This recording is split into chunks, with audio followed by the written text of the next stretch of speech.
I was seated right behind Cheryl Hines, the wife of RFK Jr., who it must have blown Hollywood's mind, for those who didn't know she was married to him, to see her, the star of Curb Your Enthusiasm, Larry David Show, right there.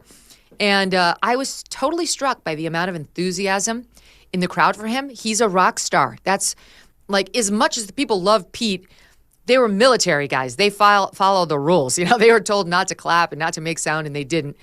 The RFKJ Maha crew was like, bring it. They were booing people like Elizabeth Warren. Whenever the hecklers got loud, they were yelling, "We love you, Bobby!" And the woman who was seated couple down from me was awesome. She's kept like, when Bobby got on a roll, she was like, "Tell it!"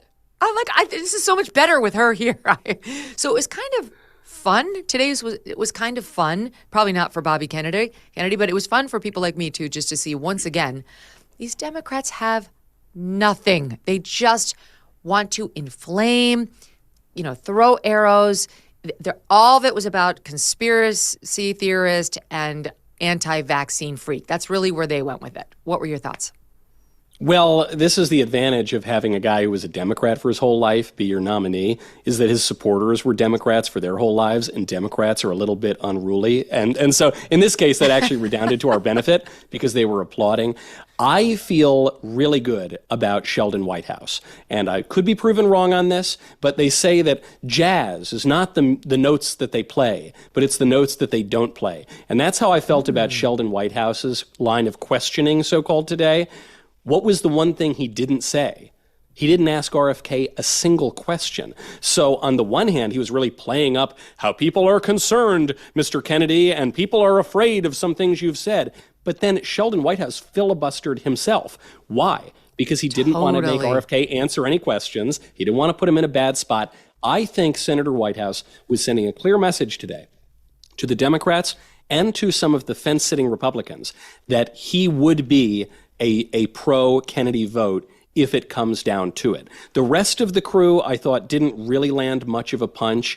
You had Ron Wyden, who, to me, sounded a little more like Ron Wynan today. Am I right? He was just complaining the whole time. He didn't really land a blow on him. Elizabeth Warren was funny because she first asked Kennedy, do you promise, once you leave HHS, not to work for the pharmaceutical industry? And he said, yeah, I certainly promise that. They wouldn't hire me. I don't like them. And she said, great, next question. Do you promise not to work against them?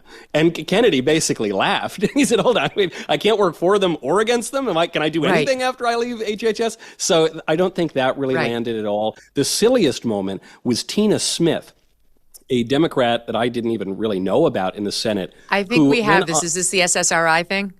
The SSRI gal. Stand by. Let me play it, and then you take it on the back end. Here she is.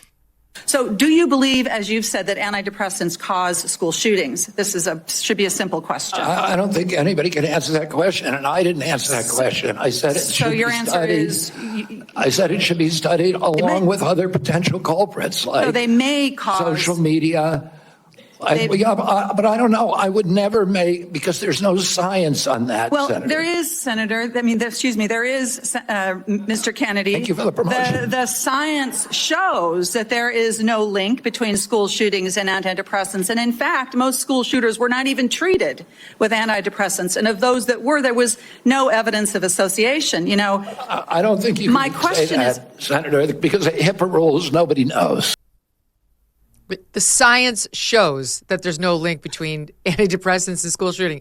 Okay, does it? That's an impossibility that they could absolutely rule out that they played any role in any of these. But keep going.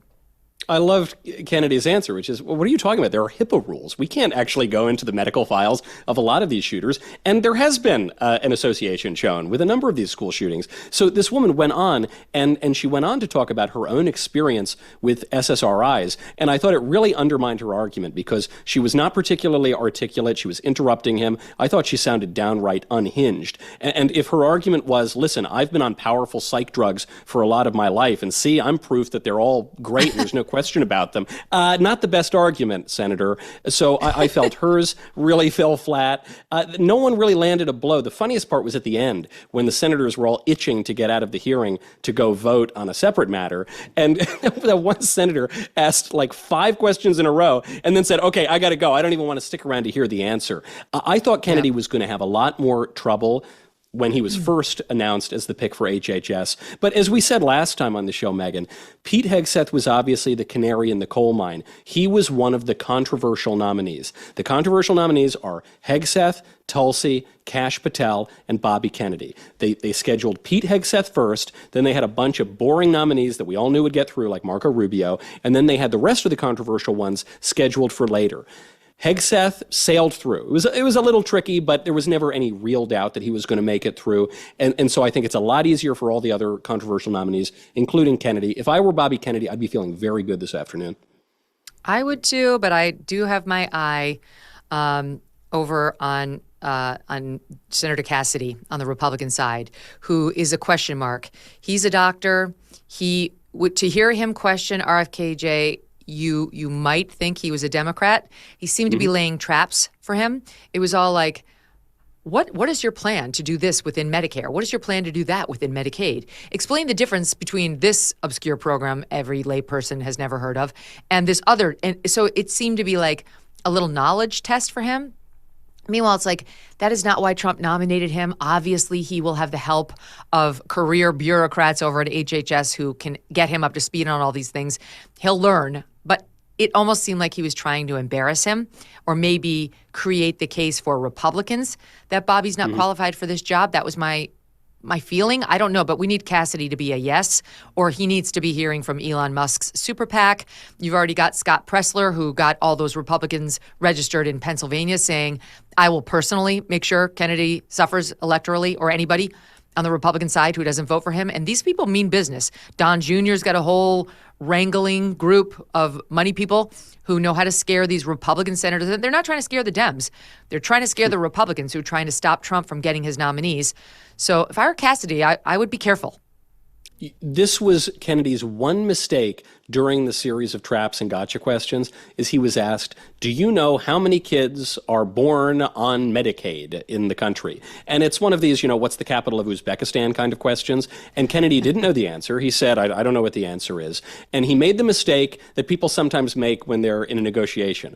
In a negotiation, whoever gives the first number loses. And I think it's true here in Senate confirmations. If you don't know the answer, don't give an answer. So he said, 30 million. And the answer was 1.5 million or something like that. So, okay, they showed that he didn't know one statistic. I don't think that's really going to hurt him all that much in the end. I agree some Republicans are a little on the fence. The reason that I would have been on the fence and that conservative Republicans would be on the fence is because Bobby Kennedy has been in favor of abortion for his whole career. That was what really worried me.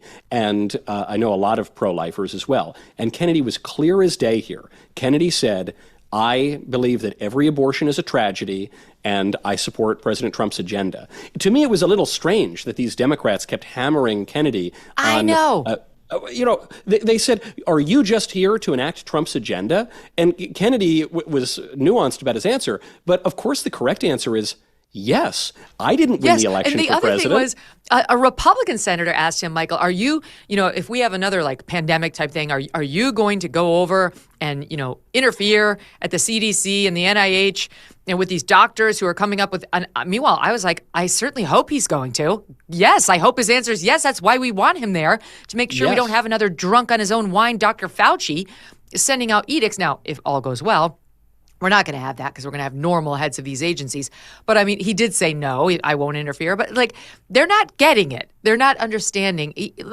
Some Republicans, Senator Ron Johnson was a star today. He was the star of the whole hearing. He asked all the right questions. In fact, I'll give the audience just a flavor of him after just so many beatdowns by the left. Here's what Ron Johnson did. Stop 12. Here's somebody from the left, somebody I don't agree with on many issues politically, coming together with President Trump and focusing on an area of agreement, something that the American people desperately want. Finding out the answers. What has caused autism? What is causing chronic illness? Ms. Kennedy, I think I've come to know what's in your heart. I think I know the personal and political price you've paid for this decision. I want to say publicly, I thank you for that. I truly appreciate what you're doing here. Can't we come together as a nation and do this? That was amazing, Michael. And RFK took that mantle and ran with it repeatedly when given the opportunity to say what he plans to do, which only came from folks on the right. He was absolutely brilliant with it and really sold himself. I think the American people were persuaded. Whether the Democrats were, certainly they were not. Whether the fence-sitting Republicans were, that remains to be seen. But I suspect they will get in line.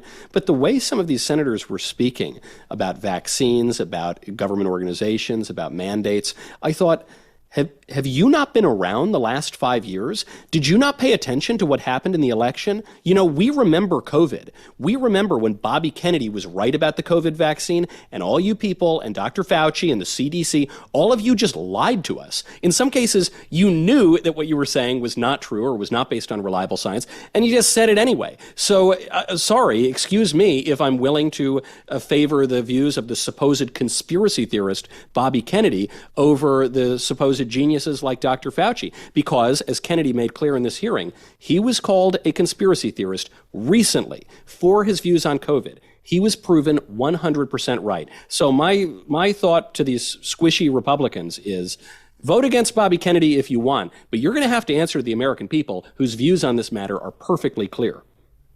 Okay, we have that soundbite. I'm just trying to look through where it is, where he defends himself on these. You know, here it is, SOT 17, on whether he's a conspiracy theorist. Watch. That label was applied to me because I said that the vaccines, the COVID vaccine, didn't prevent transmission and it wouldn't prevent infection, when the government was telling people, Americans, that it would. I was saying that because I was looking at the monkey studies in May of 2020. I was called a conspiracy. Now everybody admits it. I was called a conspiracy theorist because I said red dye caused cancer. And now FDA has acknowledged that and banned it. I was called a conspiracy theorist because I said fluoride lowered IQ. Last week, JAMA published a meta-review of 87 studies saying that there's a direct inverse correlation between IQ loss. All right, so I'm going to assume I could go on for about a week. Is there any one of them that you can say, you got me? That really was a conspiracy theory, or are you in a position? Not yet. Exactly right. I mean, I feel like that too, virtually all Americans can relate to that. We continue to face uncertainty when it comes to the economy, with a perfect storm brewing as Social Security and Medicare hit a breaking point as the largest generation is hitting retirement. A smaller workforce means a smaller tax base. You pair that with our growing national debt and the rising cost of living, and we could have a very big problem on our hands. So what are you doing right now to protect your family for the future? Gold can be a very safe haven in very hard economic times, and Birch Gold makes it easy to diversify a portion of your savings into physical gold. Birch Gold will help you transition an existing IRA or 401k in whole or in part into an IRA in gold. And it won't cost you one penny, not one, out of pocket. Protect your future today. Text MK to 989898 and get your free info kit on gold and a copy of The Ultimate Guide for Gold in the Trump Era with a foreword by Donald Trump Jr. There's no obligation, just information. Birch Gold has earned the trust of countless Americans looking to safeguard their savings. Text my initials, MK, to the number 989898 today. Thanks so much for watching. If you like what you just saw, hit the subscribe button for more clips and full episodes.